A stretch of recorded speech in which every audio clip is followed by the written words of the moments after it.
At 12:30 a.m. Moscow time, Lieutenant Colonel Stanislav Petrov became the most important person on Earth. In front of him, glowing on the radar screen, were 5 incoming U.S. nuclear missiles. Protocol demanded he report it immediately. If he did, the Soviet Union would retaliate in minutes, launching thousands of warheads. Cities would vanish. An estimated 600 million people could die before sunrise. 3 minutes. That's all Petrov had. 5 missiles on screen. 3 minutes to decide. One wrong choice, global annihilation. The system was designed to be foolproof. Every flashing alarm screamed attack. His training told him to follow procedure. His superiors expected him to. His country depended on it. But some flicker of doubt, made him hesitate. Would you trust the machine or the gut instinct telling you it could be wrong? This isn't fiction. It wasn't stopped by a politician, a general, or advanced technology. The world survived because one man, against every rule, chose not to push a button. This is the story of the night the world almost ended, and the decision that kept us alive. At 12:30 a.m., the radar screens in Moscow lit up with 5 intercontinental ballistic missiles. Protocol demanded immediate escalation. The sirens blared, phones lit up, and the entire room turned to Petrov, the man at the console. Every second mattered. According to Soviet defense systems, those missiles would land in just 28 minutes. That meant Washington, New York, Chicago, gone in minutes. But the retaliation wouldn't stop there. Nuclear winter would follow, killing billions more through starvation and cold. But wait, why only 5? If the United States truly wanted to cripple the Soviet Union, wouldn't it launch hundreds, maybe thousands, all at once? Petrov stared at the screen, knowing his next move would decide whether billions of people would wake up tomorrow. Each warhead represented hundreds of thousands of families, mothers, children, fathers, who would never even know what hit them. Most officers would have trusted the machines. The satellites feeding data into the system were state-of-the-art, designed to be foolproof. Disobeying protocol wasn't just reckless, it was career suicide, maybe even treason. But Petrov had spent months at this station. He knew the patterns, the protocols, the psychology of nuclear warfare. And something fell off. The system had been reporting only single missile launches in recent weeks, a strange anomaly for a supposed American first strike. 5 missiles on the screen made no strategic sense. Instead of relaying the alarm up the chain of command, Petrov refused to pass it on. In that moment, he gambled everything on his instincts. Imagine yourself there, alarms screaming, everyone staring at you, 3 minutes to decide the fate of the planet. Would you defy protocol, risk everything, and gamble on intuition? In less than 3 minutes, Petrov would make the most important decision in human history. But what was going through his mind as those seconds ticked away?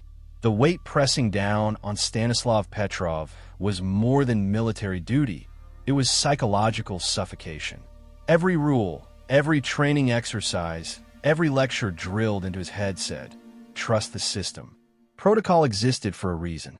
But Petrov had always been wary of blind obedience. As a highly trained military intelligence officer, he'd spent years studying U.S. nuclear strategy. He knew the doctrine of mutually assured destruction wasn't rational deterrence. It was lunacy dressed in logic. If either side launched first, retaliation would guarantee no winners, only ashes. Now the siren screamed. 5 missiles. 3 minutes. The console pulsed like a heartbeat. The sterile hum of the bunker pressed against his ears. Sweat dripped down his temple, landing cold against the metal console. Everyone in the room stared at him. Their eyes said, follow protocol. Send the alert. Launch retaliation. But something gnawed at him. 5 missiles? That wasn't how a U.S. first strike would look. A real attack would involve hundreds, maybe thousands, designed to cripple Soviet retaliation. 5 was too clean, too neat. Petrov's mind raced.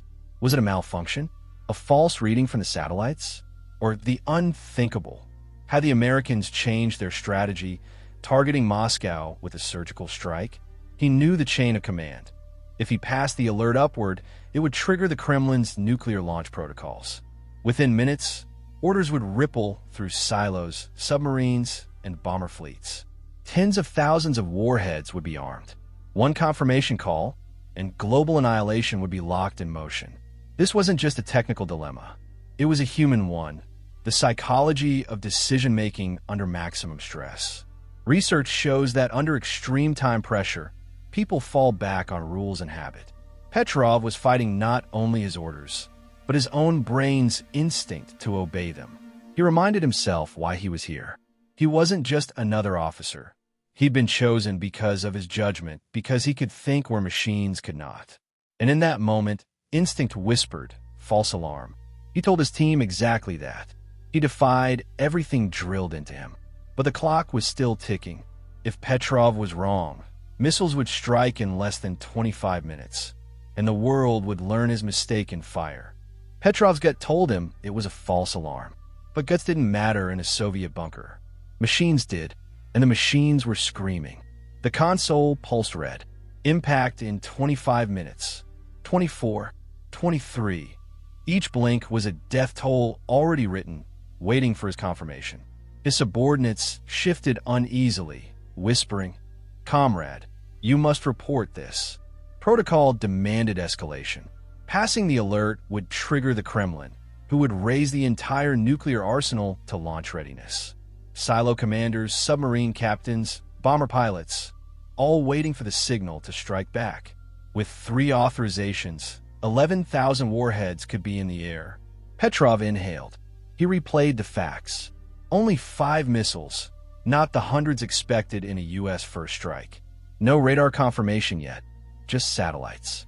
U.S. strategy made such a limited strike irrational. And yet, his training screamed one thing, his instinct whispered another. For 30 agonizing seconds, Petrov stared at the screen. His pulse hammered louder than the sirens. Sweat dripped down his temple. He thought of his daughter asleep in Moscow, unaware her future balanced in his trembling hands. 6 billion lives across the planet balanced there too. Was this the end? Or just a mistake? Finally, his voice broke the silence. No report. This is a false alarm. The words hit the room like an earthquake. Some froze in disbelief. Others swallowed hard, terrified by his defiance. But Petrov didn't flinch. He marked the system's warning as unreliable and refused to pass the alert up the chain. The seconds crawled. Still no impact. Still no flash on the horizon. His gamble was either brilliant or civilization's final mistake. And then, nothing. No flashes. No shockwaves. Just silence. Later, investigators confirmed the truth. The satellites had mistaken the sun's reflection off high-altitude clouds for missile launches. A technical glitch, nearly mistaken for Armageddon.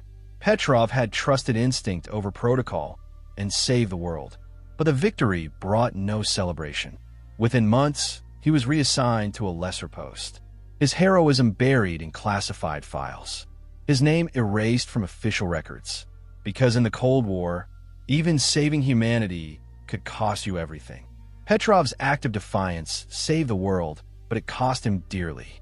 While the world slept peacefully, oblivious to how close civilization had come to the edge, Petrov sat alone in his kitchen, a cigarette burning down to ash. He replayed the night endlessly in his mind. Every beep of the console, every bead of sweat, every second of silence after he defied the machine. The man who saved humanity couldn't save himself from the weight of what almost was. He suffered breakdowns. His marriage collapsed.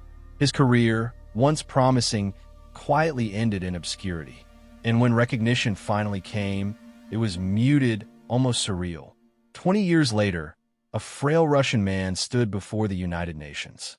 Most delegates didn't even recognize him.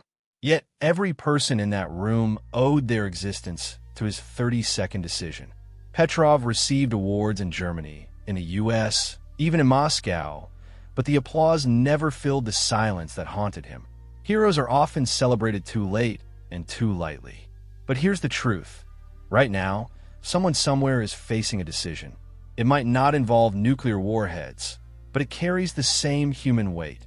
Choosing honesty over corruption, restraint over rage, intuition over protocol. The world didn't end that night because one man trusted himself against the machine. The question is, when your moment comes, will you have the courage to trust your instinct, even if the crowd, the system, and the odds say otherwise? When Petrov died in 2017, the obituaries were brief. The world mourned celebrities that week. But what it should have mourned was rarer. The loss of a man who chose wisdom over protocol, instinct over automation. He passed quietly, unaware that his greatest fear was already coming true. The humans were being removed from the equation. Today, algorithms trade billions in microseconds. Drones select targets autonomously, and early warning systems process threats faster than any human could react. But speed isn't wisdom, and no code can replicate what Petrov gave the world that night: doubt. His console has been replaced by satellites, sensors, and artificial intelligence. The machines may be sharper, but the stakes are the same. When the alarms blare, when the numbers insist disaster has begun, will there be anyone left to question the machine?